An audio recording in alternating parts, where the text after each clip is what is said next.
बहुत समय पहले की बात है। एक शानदार राज्य सुरालोक, जहां हर कोई खुशहाल था। वहां के राजा चंद्रकेतु और रानी सौम्या अपनी प्रजा से बहुत प्रेम करते थे। लेकिन इस खुशहाल राज्य पर एक भयंकर काला साया मंडरा रहा था। राजा चंद्रकेतु और रानी सौम्या के पास एक जादुई रत्न था जो उनके राज्य की रक्षा करता था।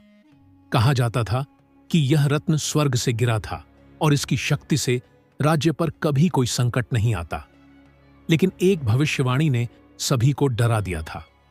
जिस दिन यह रत्न अंधकार में खो जाएगा, उस दिन राज्य पर सबसे बड़ा संकट आ जाएगा। राजा ने इस भविष्यवाणी को कभी गंभीरता से नहीं लिया। लेकिन एक रात रत्न गायब हो गया। जब रत्न गायब हुआ तो पूरे राज्य में अंधेरा छा गया। खेत सूख गए, नदियां सूखने लगीं और प्रजा में डर फैल गया। तभी एक काला जादूगर विरक्त महल के सामने आ खड़ा हुआ। हा हा हा हा, अब इस राज्य का अंत निकट है। वह जादुई रत्न मेरे पास है। अगर इसे वापस चाहते हो तो तुम्हें मेरी शर्त माननी होगी।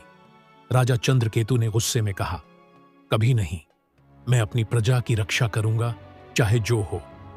लेकिन रानी सौम्या जानती थीं कि युद्ध से यह समस्या हल नहीं होगी। उन्होंने राजा से कहा, हमें इस जादूगर से युद्ध करने के बजाय जादू का रहस्य खोजना होगा।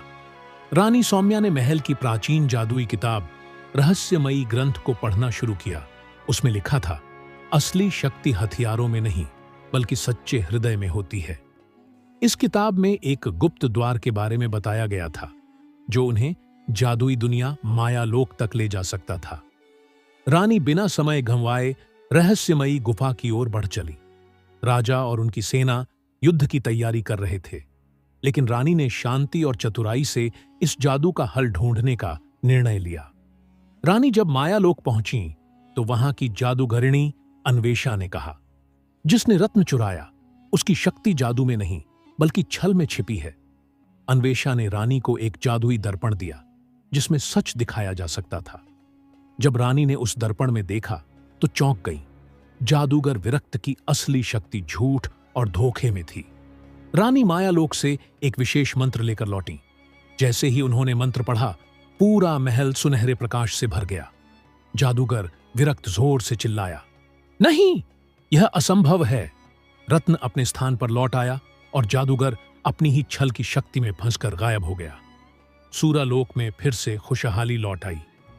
राजा चंद्रकेतु ने स्वीकार किया कि असली ताकत सिर्फ तलवार में नहीं बल्कि बुद्धिमानी और सच्चाई में भी होती है। रानी सौम्या को सूरालोक की रक्षक का सम्मान दिया गया और उनकी इस बहादुरी की कहानी पीढ़ी दर पीढ़ी सुनाई जाने लगी। सीख, सच्ची ताकत जादू में नहीं, सच्चाई और बुद्धिमत्ता में है।